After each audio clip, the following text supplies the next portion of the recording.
Au nom du Père et du Fils et du Saint-Esprit, Amen. Une grande joie d'être là avec vous. Moi, c'est Père Jean de la communauté catholique Semence du Verbe, ici à partir d'Obala, Cameroun, pour vous tous qui êtes là pour vivre avec moi ce temps de Lectio Divina. C'est une grande grâce, une richesse de pouvoir travailler la parole de Dieu chaque jour comme une nourriture qui vient pour nous transformer en Christ. Nous sommes appelés à devenir un autre Christ. Et la parole de Dieu fait ce travail en nous de restauration de notre image et notre ressemblance de Dieu. C'est cela le travail de notre conversion, mais aussi de la grâce de Dieu qui nous est donnée par sa parole. Et on va tout de suite travailler les lectures d'aujourd'hui. Nous célébrons aujourd'hui, le 29 août, le martyre de Saint Jean-Baptiste. Voilà cette grande grâce que nous avons aujourd'hui pour pouvoir renouveler avec Saint Jean-Baptiste les désirs de vivre vraiment dans la parole de Dieu. Et ça veut dire de vivre dans la vérité. Car la parole, c'est le Verbe. Je suis le chemin, la vérité et la vie. Et de vivre dans le Verbe, de vivre la parole de Dieu, c'est cela. C'est d'être dans la vérité. Je suis sur le chemin. Et je ne suis pas la vie, mais je suis plongé dans la vie que c'est le Christ. Voilà quel grand cadeau que Dieu nous fait. Et aussi de vivre ce grand témoignage de Jean-Baptiste qui a aimé Jésus jusqu'à l'extrême, jusqu'à la mort, en versant son sang par amour à Jésus, par amour à la vérité. Parce que la vérité, c'est le Christ. Et Jean-Baptiste a été le précurseur de Jésus dans sa naissance, parce qu'il est né avant Jésus-Christ, mais aussi dans sa mort. Il va mourir avant Jésus-Christ. Voilà comme Jean-Baptiste, il s'approche beaucoup du mystère de la vie du Christ, du mystère de la vie du Christ. Aujourd'hui, dans cette fête du martyre de Saint Jean-Baptiste, nous avons la première lecture du prophète Jérémie, chapitre 1er, versets 17 à 19. Versets 17 à 19. C'est Jérémie 1er. Quant à toi, tu scindras les reins, tu te lèveras, tu leur diras tout ce que je t'ordonnerai, moi. Ne tremble point devant eux, sinon je te ferai trembler devant eux. Voici que moi, aujourd'hui même, je t'ai établi comme ville fortifiée, colonne de fer et rempart de bronze devant tous les pays. Les rois de Juda, ses princes, ses prêtres et le peuple du pays. Ils lutteront contre toi, mais ne pourront rien contre toi, car je suis avec toi. Oracle du Seigneur, pour te délivrer. Et ici, on écoute la parole du Seigneur qui s'adresse à Jérémie, au prophète Jérémie, et qui dit « Tu te scindras les reins ». Les reins, c'est le lieu de la vérité dans la parole de Dieu. Ceindre les reins, comme dit la parole ici, ceindre les reins, ça veut dire tu t'accroches à la parole, à la vérité. Tu t'accroches à la vérité. Tu portes la vérité. Tu te lèveras, tu leur diras tout ce que je t'ordonnerai, moi.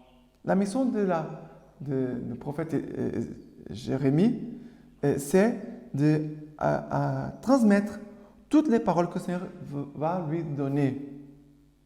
Et le Seigneur lui dit, ne tremble point devant eux, sinon je te ferai trembler devant eux. Ici, trembler, ça veut dire hésiter aussi. On pourrait dire hésiter. Bien sûr qu'on peut avoir la trouille, la peur, n'est-ce pas? Mais malgré notre peur, on avance. Je pense que beaucoup de nous, les missionnaires, et moi-même, j'ai déjà fait l'expérience parfois de trembler. Ça veut dire ça. Je peux trembler, mais je suis ferme dans ce que le Seigneur attend de moi. Ce que le Seigneur veut que je fasse. Et c'est cela que le Seigneur dit ici. N'hésite pas. Ça veut dire ne tremble pas. Voici que moi, aujourd'hui même, je t'ai établi. Et là, c'est là la grâce de Dieu. Dieu, quand te demande une chose, il va aussi donner la grâce qui accompagne ce que Dieu nous demande, ce que Dieu nous ordonne. Il nous accorde la grâce correspondante pour le pratiquer. Le Seigneur dit, j'ai été établi comme une ville fortifiée, colonne de fer et rempart de bronze. Ça veut dire que c'est quelque chose de solide. Une ville fortifiée, ça veut dire les grosses pierres qui font comme une muraille autour. Voilà, quelque chose de solide, colonne de fer et rempart de bronze. Il s'est dit, cela devant tous les pays. Mais ça veut dire que c'est la grâce du Seigneur qui les soutienne. Ce n'est pas la personne elle-même.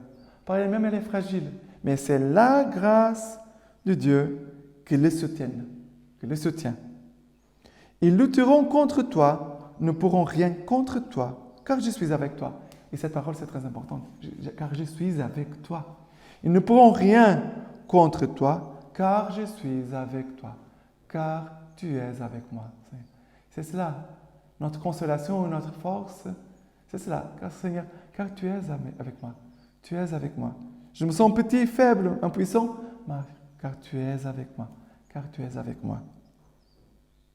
Et même s'ils vont lutter, le Seigneur dit, ils ne pourront rien contre toi. On va sentir, on peut dire, les impacts, mais ils ne pourront rien contre toi. Ça, c'est la foi.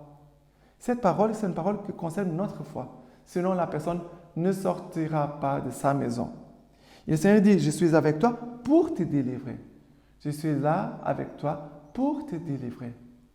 Et confiance. Une parole de confiance, de foi, d'espérance. Et les psaumes d'aujourd'hui, en cette fête de martyr de Saint Jean-Baptiste, nous avons le psaume 71-70. Le psaume 71-70, versets 1 à 6, 15 et 17. 1 à 6, 15 et 17. En toi, Seigneur, j'ai mon abri. Sur moi, pas de honte à jamais. En toi, Seigneur, j'ai mon abri. Sur moi, pas de honte à jamais. En ta justice, défends-moi, délivre-moi. Tends vers moi l'oreille et sauve-moi. Sois pour moi un roc hospitalier, toujours accessible. Tu as décidé de me sauver, car mon rocher, mon rempart, c'est toi. Mon Dieu, délivre-moi de la main de l'impie, de la poigne du fourbe et du violent. Car c'est toi mon espoir, Seigneur. Seigneur, ma foi dès ma jeunesse. Sur toi j'ai mon appui dès les seins. Toi, ma part, dès les entrailles de ma mère. En toi, ma louange sans relâche. Ma bouche racontera ta justice tous les jours, ton salut. Ô Dieu, tu m'as instruit dès ma jeunesse, et jusqu'ici j'annonce tes merveilles. Et ici, le psalmiste, il nous dit, en toi, Seigneur, mon abri. Sur moi, pas d'honte à jamais. Et c'est beau de voir. Il dit, sois pour moi un rocher, un roc hospitalier. Toujours accessible, toujours accessible. Ça veut dire que je peux toujours compter sur toi. Car tu as décidé de me sauver. Le Seigneur a décidé de me sauver. Ce n'est pas moi qui va me sauver. Le Seigneur a décidé de me sauver. Le Seigneur a décidé de me sauver. Ce sont des paroles qui nous donnent une grande paix. En toutes circonstances, Seigneur, car tu as décidé de me sauver. Tu ne m'abandonneras pas. Et il dit, mon Dieu, délivre-moi de la main de l'impie, de la poigne du fourbe et du violent. C'est toi mon espoir, Seigneur, ma foi et ma jeunesse. Sur toi j'ai mon appui. Voilà. Et pour cela, je garde la louange sans relâche. Toujours. Regardez qu'il a toujours la prière et la louange sans relâche. Sans relâche. Et après, il dit, je raconterai ta justice, tous les jours ton salut. Ô Dieu, tu m'as instruit dès ma jeunesse, et jusqu'ici j'annonce tes merveilles. Ça veut dire que Dieu, il est en train de nous instruire, de nous apprendre comment faire pour les suivre. On n'a pas toutes les réponses magiques au bout de nos doigts, au bout de notre langue, mais je sais que le Seigneur est en train de m'instruire. Et je garde mon cœur ouvert, toujours à l'écoute et attentif, car Dieu va intervenir. Il va intervenir, il va conduire les choses, parce que notre vie est dans ses mains. C'est le Seigneur qui a décidé de me sauver, de nous sauver. C'est très beau ces psaumes. Et l'évangile d'aujourd'hui, c'est Marc chapitre 6, versets 17 à 29. Marc 6, versets 17 à 29. 17 à 29. En effet, c'est lui, Hérode, qui avait envoyé arrêter Jean et l'enchaîner en prison à cause d'Hérodiade, la femme de Philippe, son frère, qu'il avait épousée. Car Jean disait à Hérode, « Il n'était pas permis d'avoir la femme de ton frère. » Quant à Hérodiade, elle était acharnée contre lui. Il voulait le tuer, mais elle ne le pouvait pas, parce que Hérode craignait Jean, sachant que c'était un homme juste et saint. Il le protégeait.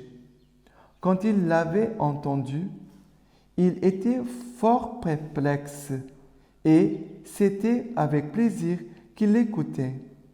Or vint un jour propice, quand Hérode, à l'anniversaire de sa naissance, fit un banquet pour les grands de sa cour, les officiers et les principaux personnages de la Galilée. La fille de la dite Hérodiade entra et dansa, et elle plut à Hérode et aux convives. Alors le roi dit à la jeune fille, « Demande-moi ce que tu voudras, et je te le donnerai. » Et il lui fit un serment, « Tout ce que tu me demanderas, je te le donnerai jusqu'à la moitié de mon royaume. » Elle sortit et dit à sa mère, « Que vais-je demander ?» « La tête de Jean le Baptiste, dit celle-ci. Rentrant aussitôt en hâte auprès du roi, elle lui fit cette demande. « Je veux que tout de suite tu me donnes sur un plat la tête de Jean le Baptiste. » Le roi fut très contristé, mais à cause de ses serments et des convives, il ne voulut pas lui manquer de parole. Et aussitôt le roi envoya un garde en lui ordonnant d'apporter la tête de Jean. Le garde s'en alla et le décapita dans la prison. Puis il apporta la tête sur un plat et la donna à la jeune fille. Et la jeune fille la donna à sa mère. Les disciples de Jean, l'ayant appris, vinrent prendre son cadavre et le mirent dans un tombeau.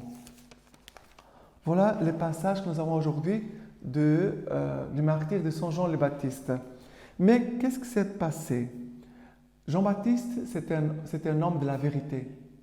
C'était un homme de la vérité. Jean, il disait que la vérité, même si les gens n'aimaient pas. Hérode, il écoutait avec plaisir, mais il était gêné. Son épouse, Hérodiade, en fait, c'était l'épouse de son frère Philippe. Mais Hérodiade, elle n'aimait pas écouter Jean. Elle était dérangée. Elle était gênée par la présence de Jean-Baptiste. Et c'est vrai qu'il y a des personnes qui, par leur vérité, par leur honnêteté, par leur conduite, ils embêtent, ils dérangent les autres. Ils dérangent les autres. Et les personnes vont commencer à les persécuter. Ils vont vouloir se débarrasser de cette personne, qu'il soit démissionné, qu'ils soient éloignés, qu'ils soient mal vus, on va les diffamer, dire de mal de cette personne. Et c'est vrai qu'aujourd'hui, dans notre monde, de rendre un témoignage de la vérité, ce n'est pas facile, parce qu'on va toujours souffrir. Ça, c'est sûr. Il faut être courageux pour suivre la vérité et pour témoigner et annoncer la vérité. Si on n'a pas la force, on va laisser tomber Jésus. Et Jean-Baptiste, il n'est pas le Verbe, il n'est pas, comme je disais tout à l'heure, Jésus est le chemin, la vérité et la vie. Jean-Baptiste n'est pas le chemin, la vérité et la vie, mais il est venu pour rendre témoignage de la lumière. Il n'est pas la lumière, mais il est venu rendre témoignage de Jésus qui est la lumière, qui éclaire tout homme. Mais Jean, c'était cette petite lumière déjà, qui éclairait. Et qu'est-ce qui se passe? Jean-Baptiste a été mis en prison parce que, comme il dérangeait, et c'est mieux de le faire taire, de le mettre dans la prison, c'est une façon de le faire taire. Et qu'est-ce qui se passe? Ici, il dit qu'il a eu l'anniversaire de naissance d'Hérode, il va faire un grand banquet, il invite tous ses amis, tous les gens importants, la jeune fille va danser, il va faire un serment en disant je te donne tout ce que tu voudras. Et après, la fille va demander à la maman, maman, qu'est-ce que je demande? Et la maman va dire, tu demanderas la tête de Jean le Baptiste. Ça veut dire on va se débarrasser de la vérité. Comme ça, il ne restera que notre vérité. C'est faux, c'est une illusion. Hérodiade et sa fille, elles ont cru que maintenant c'était leur vérité qui était valable. Voilà, on a tué la voie de la vérité, que c'était Jean le Baptiste, et maintenant elles peuvent tout faire sans problème, parce que Jean était là pour les embêter avec ses paroles et ses discours. Mais c'est faux, parce que cette femme Hérodiade, au jour de sa mort, elle a dû rendre compte à Dieu de tout ce péché et surtout de ce meurtre. Cette femme a dû rendre compte à Dieu de tout ce qu'elle a fait et surtout de ce meurtre. Et je vais dire une chose, même les gens que parfois autour de nous, parfois nous ne sommes pas tous pareils, on ne plaît pas les uns aux autres toujours, mais que nous apprenons à aimer ce que nous n'aimons pas naturellement. Maintenant, je ne parle pas seulement de la vérité, parce que quelqu'un qui nous parle la vérité, on doit l'accueillir.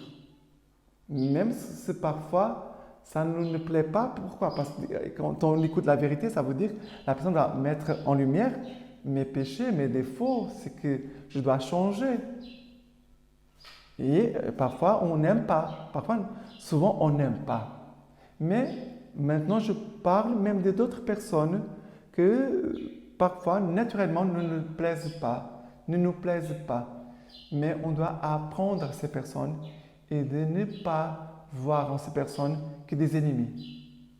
Souvent, l'esprit du monde, c'est soit tu es avec moi et tu es d'accord avec ce que j'ai fait, même si c'est mauvais, ou alors tu es mon ennemi. Et ce n'est pas comme ça. Ce n'est pas comme ça. On doit ramasser avec Jésus. Jésus dit cela. Ramassez avec moi. Celui qui ne ramasse pas avec moi, il disperse. Bon, ça veut dire que c'est dans la vérité, dans l'amour du Christ, qu'on doit s'unir. Mais on ne doit pas s'unir pour le mal, pour faire le mal. Et qu'est-ce qui va se passer? C'est que Jean-Baptiste va être mort. Malheureusement, il va être mort. Mais Jean-Baptiste, c'est le témoin de la vérité, martyr de la vérité. De l'humilité en même temps, parce qu'ici, Jean il n'a pas résisté. Comme Jésus, l'agneau, qui n'a pas résisté, qui a se laissé conduire à l'abattoir, ça veut dire à la croix, Jésus s'est laissé conduire jusqu'à la croix, sans faire peur, sans faire de bruit. Ici, Jean-Baptiste, la même chose. Et nous sommes appelés à ressembler beaucoup à Jésus, à être comme Jésus, l'agneau sans tache, l'agneau innocent sans péché. Voilà la parole que le Seigneur nous laisse aujourd'hui par cet évangile. Et de faire attention, regardez, un lieu de fête, de danse, mange, on boit, on danse, voilà, est devenu un lieu de mort. Un lieu de fête est devenu un lieu de mort. Faisons attention aux fêtes. Là où tu vas, fais attention, ce sont des lieux de vie au lieu de mort. Le roi aurait pu revenir en arrière par rapport à sa parole, mais il n'a pas voulu. Il dit, le roi fut très, très contristé, mais à cause de ses serments et de ses convives, ça veut dire l'orgueil, il ne voulut pas lui manquer de parole. Voilà. Il a préféré l'orgueil et qu'un innocent meure. Ne laissons pas mourir les innocents. Ne laissons pas mourir les innocents. Et la lecture patristique d'aujourd'hui, de cette mémoire obligatoire de Saint Jean-Baptiste, nous avons l'homélie de Saint Bède le Vénérable, qui nous laisse quelques paroles. Il dit, il n'y a en effet aucun doute que Saint Jean-Baptiste a subi la prison pour notre Rédempteur, qu'il précédait par son témoignage et que c'est pour lui qu'il a donné sa vie. Car si son persécuteur ne lui a pas demandé de nier le Christ, mais de taire la vérité, c'est cependant pour le Christ qu'il est mort. Le Christ lui-même a dit, en effet, je suis la vérité. Puisque c'est pour la vérité qu'il a répandu son sang. C'est donc bien pour le Christ. Il est enfermé dans l'obscurité d'un cachot, lui qui était venu rendre témoignage à la lumière et qui avait mérité d'être appelé flambeau ardent de lumière par la lumière lui-même qui est le Christ. Préférant la mort, il choisissait de l'accepter en confessant le nom du Christ. Il recevait ainsi la palme de la vie éternelle. L'apôtre l'a bien dit, il vous a été accordé par le Christ non seulement de croire en lui, mais encore de souffrir pour lui. Et s'il dit que souffrir pour le Christ est un don de celui-ci à ses élus, c'est parce que, comme il le dit ailleurs, il n'y a pas de commune mesure entre les souffrances du temps présent et la gloire que Dieu va bientôt révéler en nous. Voilà, c'est quelle parole de Saint Béda, le Vénérable, sur Saint Jean-Baptiste. Et je vous laisse la bénédiction du Seigneur et que cette parole nous donne la force pour témoigner de Jésus en toutes circonstances. D'avoir la force pour témoigner de la vérité que c'est Jésus en toutes circonstances. Et que vous bénisse le Dieu Tout-Puissant, le Père, le Fils